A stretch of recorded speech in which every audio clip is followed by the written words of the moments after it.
Hey, how you doing, girl? It's your dad, Miguel. So today is the 18th of September in the morning. I'm guessing around 6:30 a.m. It's a Tuesday. And had a really busy weekend. I went out with friends. We had a pool party at a friend's house. And the purpose was to celebrate the last few days of summer. And my friend happened to have a beautiful pool near the beach and also a hot tub, and got together and in a potluck style meeting, and we had good conversation for hours, and it was a lot of fun. I took some photographs. Maybe I'll send a photo your way. How does that sound? I wonder how your weekend was. Was it filled with homework?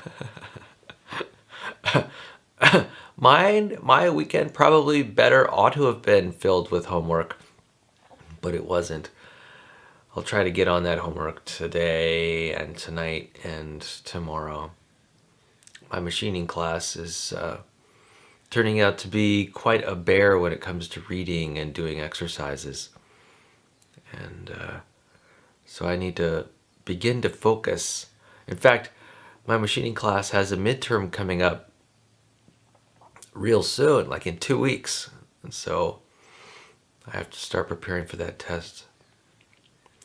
I wonder what kind of tests you're studying for. Maybe you've got a spelling test or a test in math or science or reading.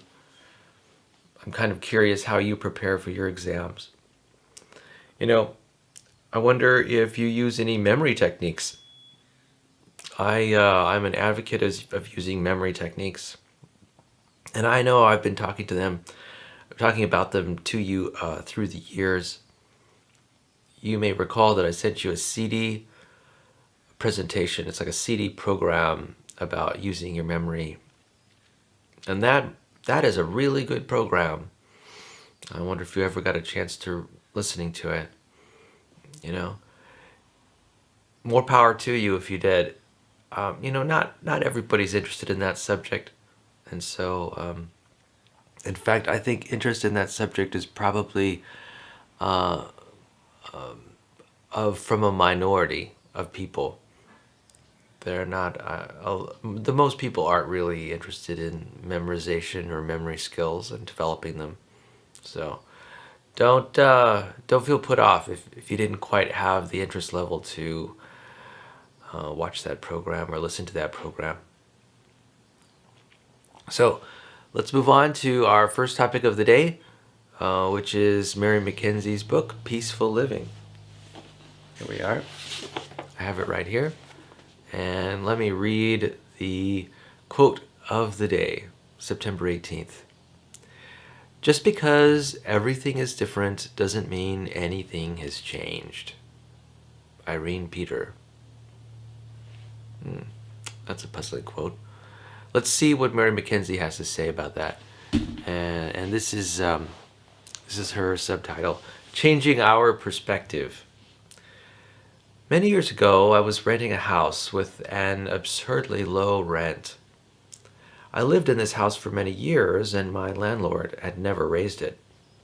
Then one day, he told me that our local utility company offered him 3 times the rent I paid to lease the house. He apologized profusely after he told me he simply couldn't pass up this opportunity. At first, I was upset and worried that I wouldn't be able to afford a house of similar quality. So I prayed for an answer to my dilemma. In the meantime, I answered countless ads for rentals. I found that even a much more modest home would double my rent. Everyone I talked to about this said, "You should look into buying your own house." And each time I said, "Oh, I can't do that." Then I would go home and again pray for an answer. After about 2 weeks, I began to get angry, and my prayers turned into demands. "Hey, I need help here. Are you paying attention?" After a few days, a thought ran through my head. "Mary, maybe you should buy your own house." Maybe that was the answer to my prayers.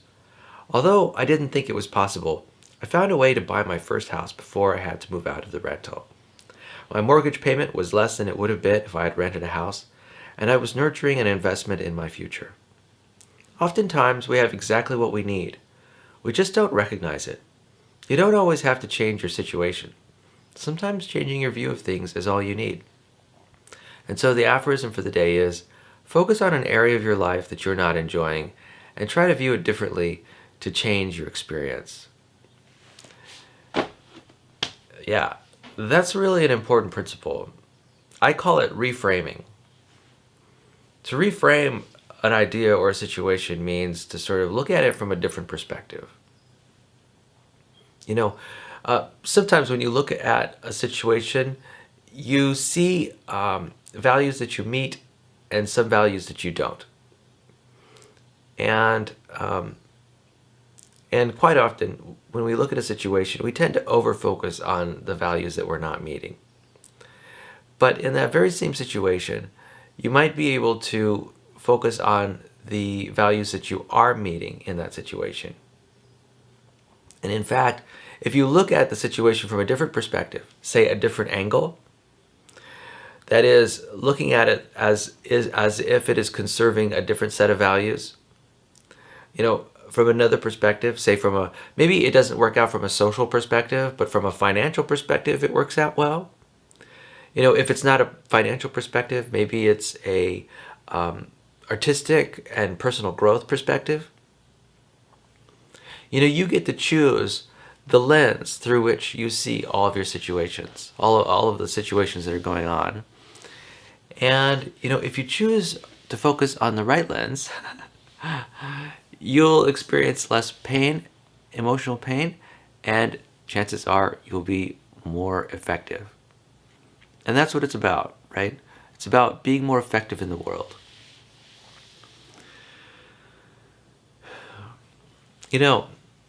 That gets me to think about something I've thought about before related to thoughts in general and how thoughts can cause pain.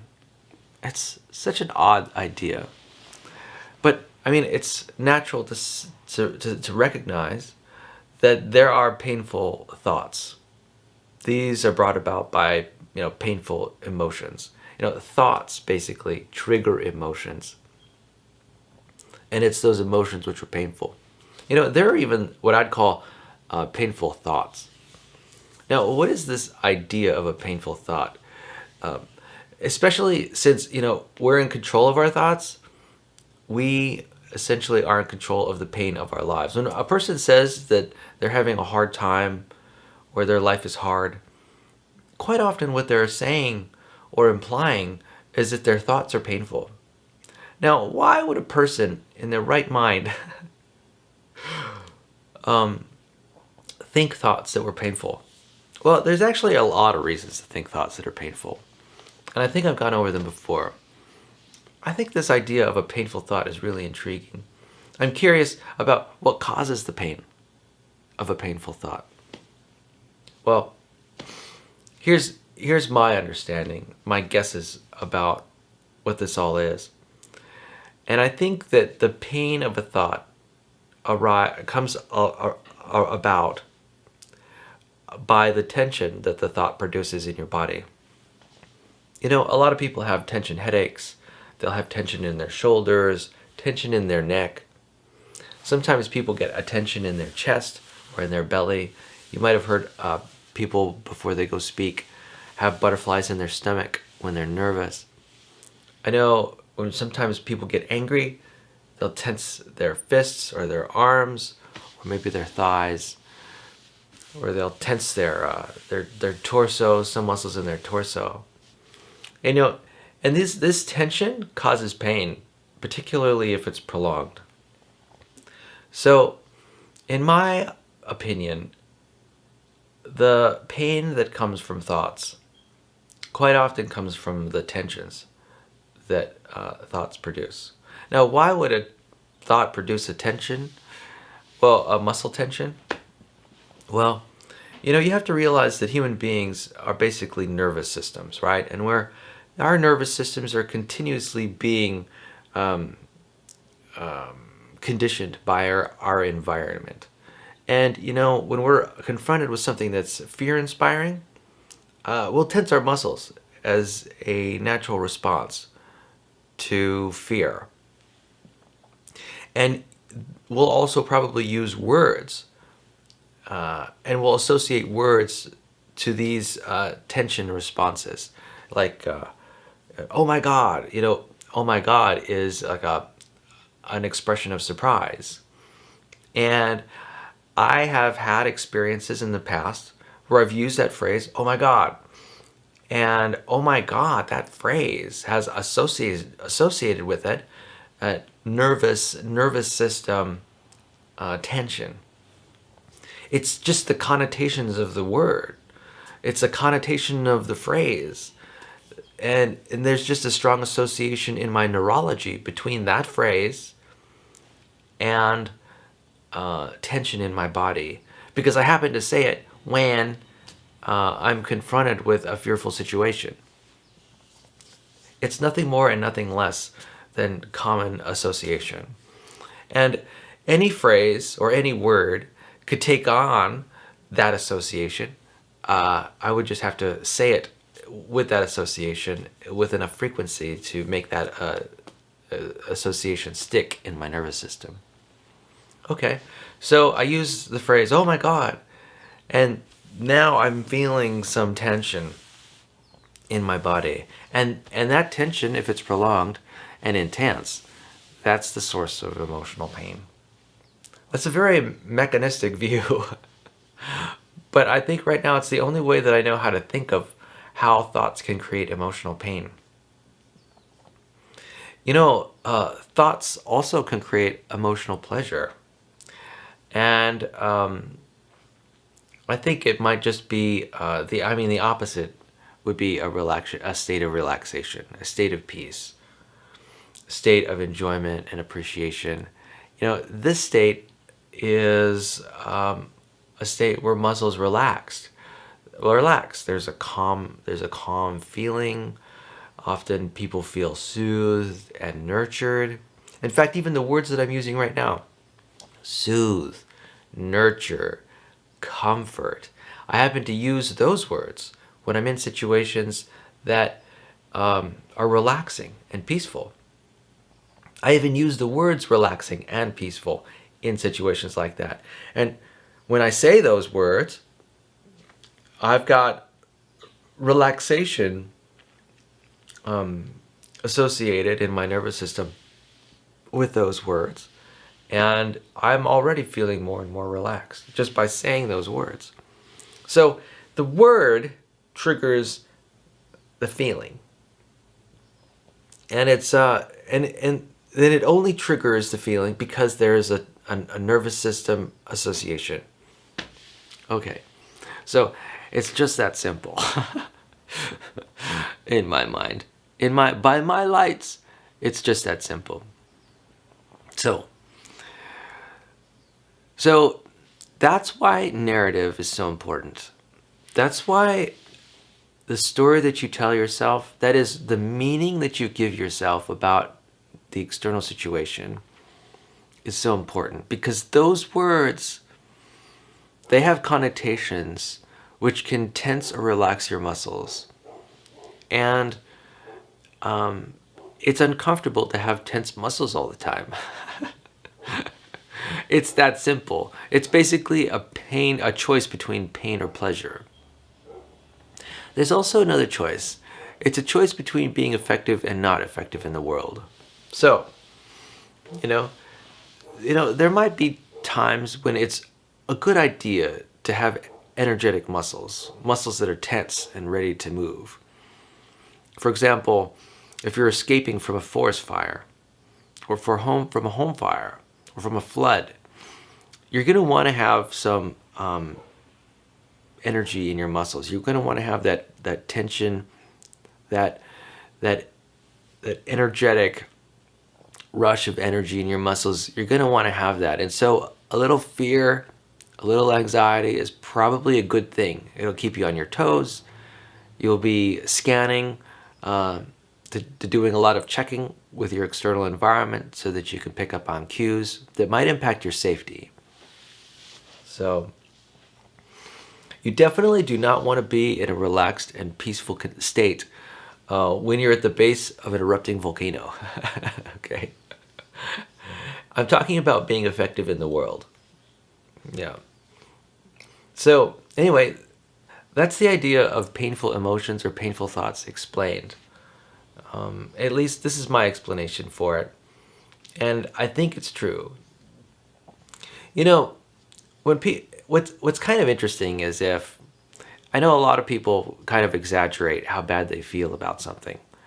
And they exaggerate it for sympathy quite often.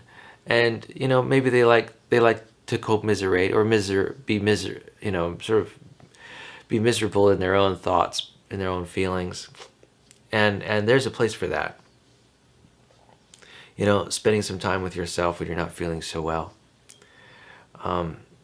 But my point had to do with I'm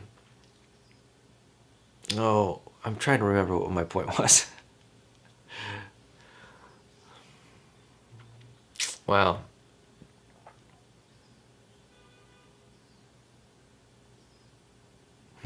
I lost the point. I'm getting old.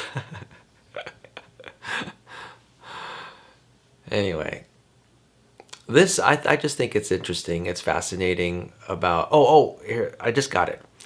Painful thoughts are. On a scale from 1 to 10, you might ask yourself, how painful is this thought? A very painful thought might be an 8.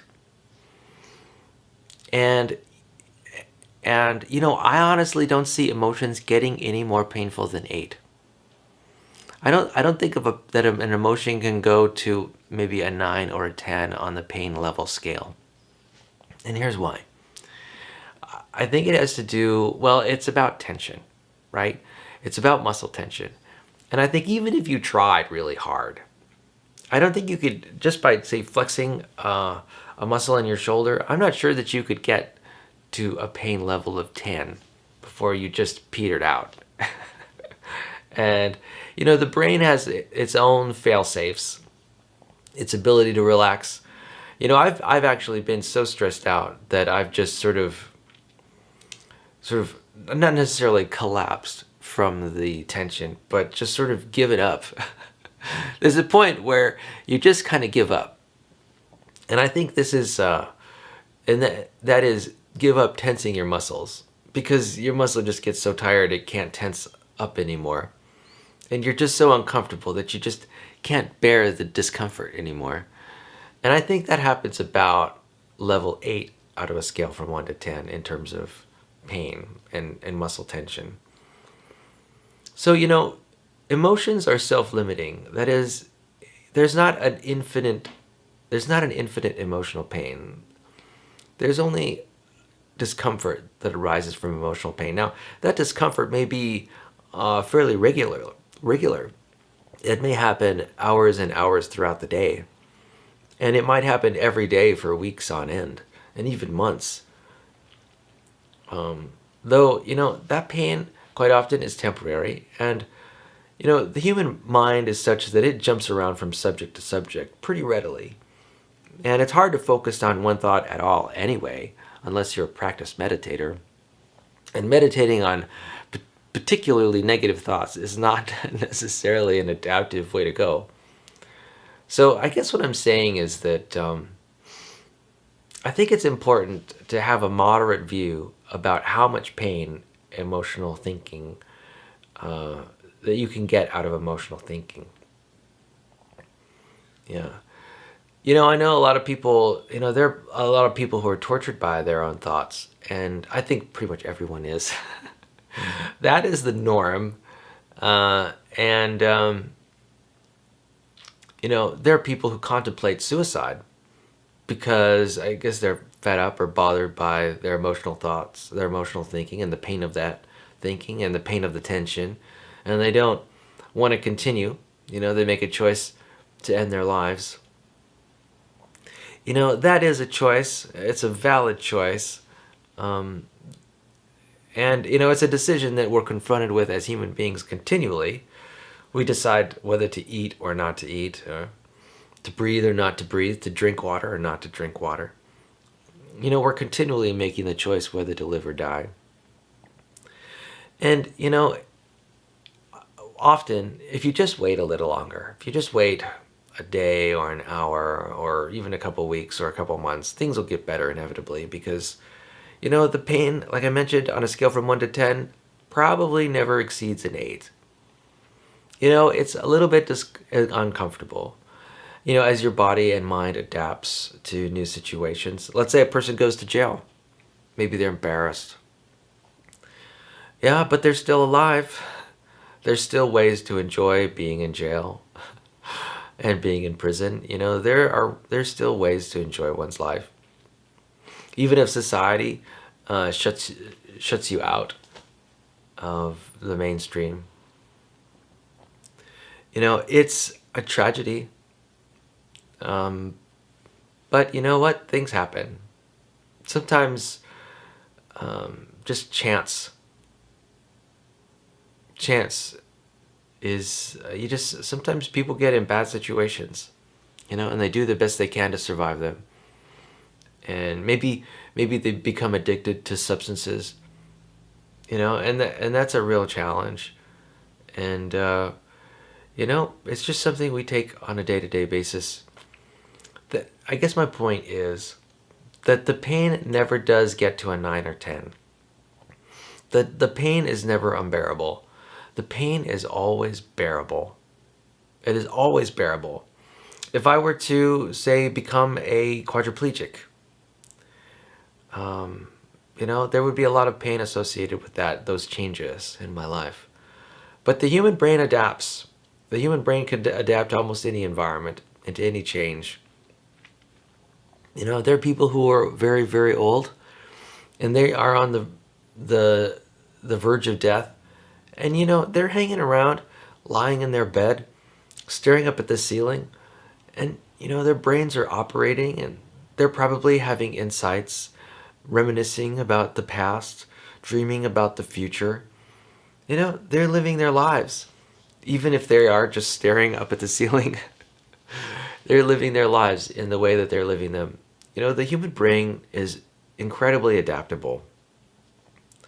A person can find happiness and contentment in a life as a quadriplegic, in a life as someone who's bedridden, and in a life who's can find meaning and purpose in a life in a person who is in prison.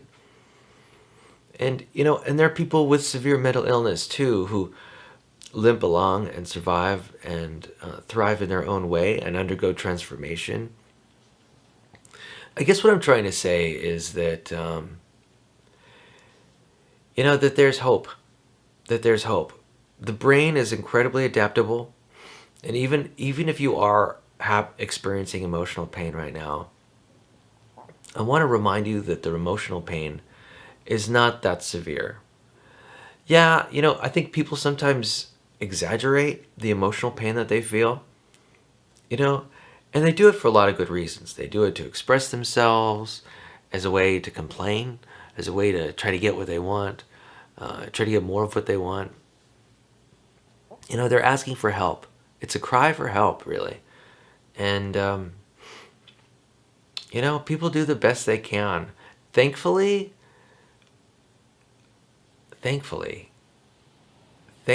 our emotional systems are calibrated so that they are not that damaging or destructive.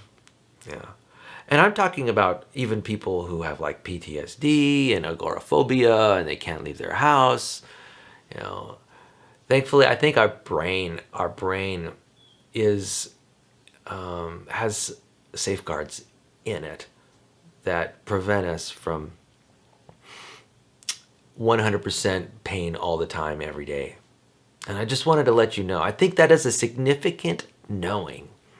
I think it's a significant learning to recognize this fact. I think it's so significant. I really do. I think it is an important thing to know, and that's why I'm dwelling on this idea for already now about 10 minutes. It is an important idea because it creates resilience. It creates resilience. It also creates hope. in the face of hopelessness, in the face of a life situation that seems like there's no way out, recognizing that the human brain survives and can thrive under the most unideal of circumstances. And we do that just from a biological perspective. We're able to do that. It's just how brains have evolved over the millennia. And every brain has that ability. Dogs, rabbits, mice, birds. We can all, as living things, undergo extremes of situations, extremes of meaning, and still come out okay on the other side. So I just want to let you know about that, because I think that's a very optimistic viewpoint. I think there's a lot of optimism and hope, even though it seems kind of dreary to talk about it and think about it. That is the worst that the human emotional system is capable of producing. My point is that it is manageable. It's always manageable. And there's always some kind of change to look forward to, distinctions that we can make moment to moment that make life interesting and entertaining and worth living. All right, enough of that. That was a pep talk, by the way. a pep talk to be heard when you're feeling the worst. All right, so I'm going to transition from feeling the worst to being funny. Okay. So this is a book I picked up called My Big Fat Zombie Goldfish. And we're on chapter 5. And if you recall in the last chapter, chapter 4, Tom and his friend Pradeep used a 9-volt battery to bring a goldfish whose Tom's brother Mark had put in polluted water and was dying. And the goldfish came alive, and the goldfish, it was in the sink and winked at Tom. And then the goldfish flipped out of the sink and onto the floor. And let's see what's going on with this zombie goldfish. All right, chapter 5. That's no ordinary goldfish. No, Frankie, I said as I jumped off the toilet and scooped him up. He wriggled in my hands as I dropped him back into the sink. He swam twice in a circle and then up to the surface, where he stared at me, his eyes glowing a bit green. You stay here, I'll be back. I climbed back onto the toilet seat and turned and pushed the window again, wide enough for me to crawl through. That was when I heard the next splash, and then a whoosh. Green and gold flashed past my right ear as Frankie leaped out the window. What? The fish leaped out the window? I stuck my head out in time to see him land in a puddle of rainwater on the garage roof. I jumped down. I quickly dug the plastic bag he'd arrived in out of the trash. This was too weird. Frankie really wanted to go outside. None of this ping-pong ball fish ever did anything like this. Oh, none of the ping-pong ball fish ever did anything like this. Once I'd filled up the bag with water, I scrambled out onto the roof. I guess you're coming with me then, I said, as I scooped up Frankie from the puddle and plopped him in the bag. I tied a knot in the top and held the bag in my teeth as I climbed down the side of the garage. My feet felt for the top of the compost bin. Got it. From there, I jumped down onto the lawn. Escape route 5 was a success, even carrying a fish. Result! I ran around to the front of the house and peeked through the window. I could see Pradeep's back. He was sitting in a chair and Mark was standing in front of him, showing him his chemistry set. If Pradeep could just get Mark downstairs for a little, keep Mark downstairs for a little longer, then Frankie and I would be back before he noticed. In seconds, I was at Pradeep's back door, inching it open. I'm about to run out of video, so give me a moment here. Let's take a little intermission. So he's on the roof. I think he's getting something for Pradeep. I think, he wants to put the fish back in the fish bowl. He wants to get the green dye, right, from Pradeep's mother. Anyway, Give me a few moments here. All right, we can begin with the story again. His mom was inside making popcorn. Popcorn kernels popped and banged so loudly. She didn't hear the door open. She rolled some popcorn pieces in green marshmallow fluff and rolled some others in blue marshmallow fluff and then squished them into little round globes. Then she poured melted white chocolate over the top of each of the little earths. It took me a second, but then I got it. Melting polarized caps, cool. Samina, she called out, can you come and help Mommy take out our party plates? Sammy burst through the kitchen door dressed in mermaid pajamas and a blue and green tail swishing around behind her. The tail got caught in the door, yanking her onto the floor with a thud. I covered my mouth so she couldn't hear me laugh. And before you say anything, laughing at little sisters doing stupid things is totally not evil. It's not even mostly evil, it's just regular. As Pradeep's mom went over to help her, Frankie and I moved over to the cupboard where all the party stuff was kept. I crouched low behind the counter and put Frankie on the floor in his bag so I could open the cupboard and reach inside. Samina, would you like to lick the chocolate bowl? Pradeep's mom asked as she put Sammy back on her feet and turned to take the chocolate and marshmallow popcorn balls out into the living room. I heard the kitchen door shut behind her. Sammy toddled over to the counter that we were hiding behind. Bowl, she announced, in that really serious way tiny kids have of saying stuff. She stuck her hands in the bowl, smeared them around, and started to lick the chocolate. Then she squealed, fishy, fishy. I peered around the corner to see Sammy jumping up and down on the spot and Frankie swishing his tail in circles and paddling his front fins at the same time to roll the bag toward her. How did he figure out how to do that? Fishy, fishy, Sammy shouted again. I jumped out from behind the counter. Shh, Sammy. Her bottom lip started shaking in that earthquake warning. This tantrum is going to be a 9 on the Richter scale kind of way. I scooped up Frankie off the floor in his bag and handed him to Sammy. She gripped the top with her chocolatey fingers. I mean, shh, quiet little fishy, I whispered. Shh, little fishy, she giggled. She stared at Frankie in the bag. Swishy little fishy, she said. I ran back to the cupboard and searched. Flour, sugar, sprinkles, icing, tiny little icing polar bears. Ah, food coloring. I grabbed a little green bottle and ran back to Sammy and Frankie. Sammy was still holding the bag, but she was much quieter now. She just whispered, swishy little fishy, over and over. Frankie stared at her with his big, green, bulging eyes, and she just stared ahead. What was with this goldfish? He could survive toxic gunk, jumped out of windows, and now he could make the noisiest little kid on the planet go quiet. As I looked at Frankie, a little light bulb went on somewhere in the back of my head. Frankie's glowing green eyes, they looked like the undead gaze that the zombies in Mark's comics used to hypnotize people. And Sammy's stare. One of her eyes was looking at the wall, and the other one was looking up my left nostril at the same time. It was a goldfish stare. Maybe I hadn't saved Frankie's life at all when I shocked him with the battery. Maybe I brought him back from the dead. And now Frankie was a big fat zombie goldfish, and somehow he had hypnotized my best friend's sister. Okay. All right. So we've got it. I'll place the bookmark here on chapter 6. All right. So yeah, we've got this zombie fish that's hypnotizing Pradeep's sister, Sammy. Hilarious. Oh, man. Anyway. Whew. How you doing, girl? So I figured I'd take some time out and talk a little bit about Mars.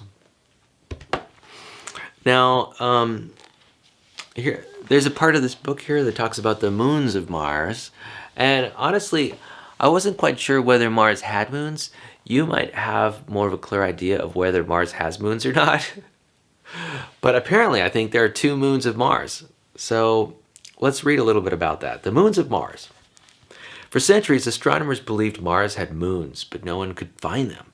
Anglo-Irish author Jonathan Swift accurately described Martian moons in his 1726 masterpiece Gulliver's Travels, yet no one had ever seen them. In 1877, American astronomer Alf Hay, or Asaph Hall, finally discovered the Martian moons. Hall found them with the powerful telescope of the United States Naval Observatory in Washington, D.C. He named them Phobos and Deimos, after the sons of the Greek god Ares, the equal of the Roman Mars. These two tiny satellites are sometimes termed moonlets. They may be asteroids captured by Martian gravity. Hall called Phobos' largest crater, Stickney, his wife's maiden name.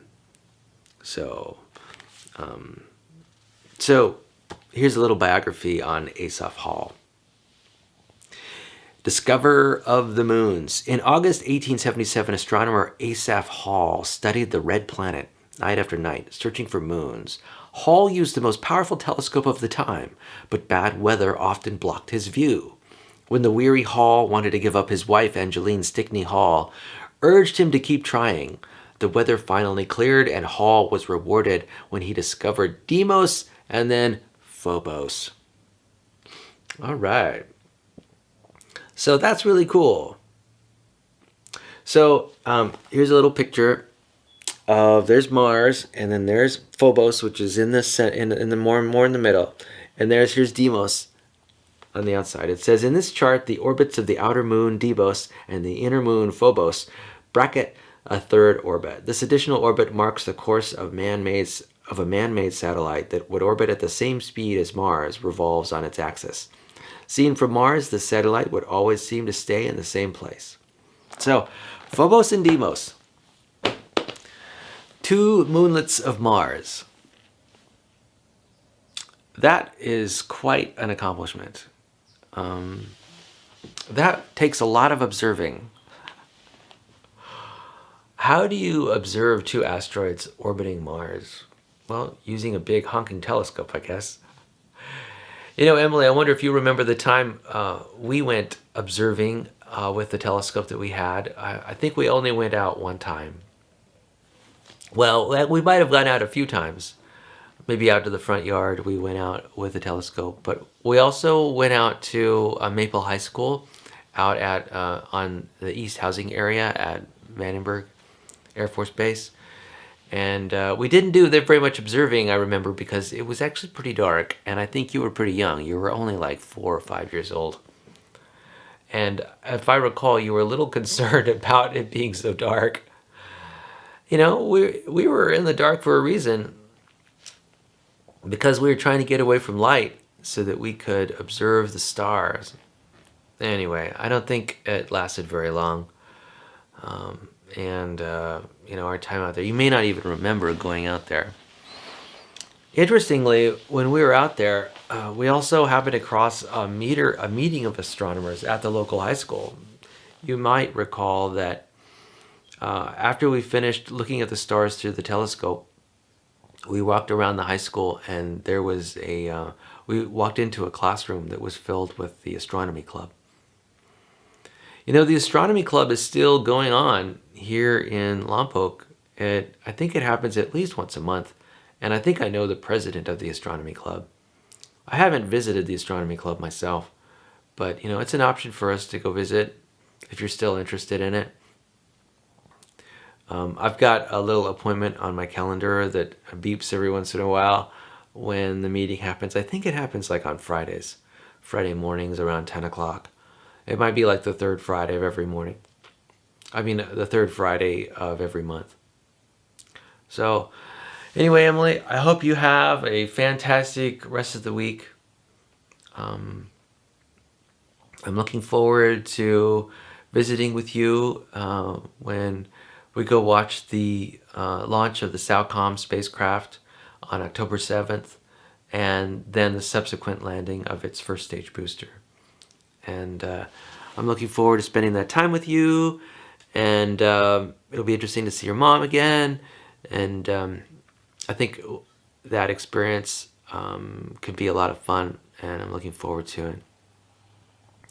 I hope you're enjoying your classes, and you know, I also did consider, I wanted to let you know that I'm considering buying a Nintendo Switch. And I was thinking that we could possibly play video games at a distance using Nintendo's online system, which is going to start up September, I think it's September 18th. And so that's an option for us if you have an interest in playing video games. I know I would like to play classic video games. I think that'd be a lot of fun. And I'm also interested in possibly exploring new video games that are arriving on the Nintendo gaming system. That Nintendo Switch seems pretty interesting, and so I think I might be interested in exploring that. And perhaps you'd like to join me. I'll talk to you later, baby. I love you. Peace.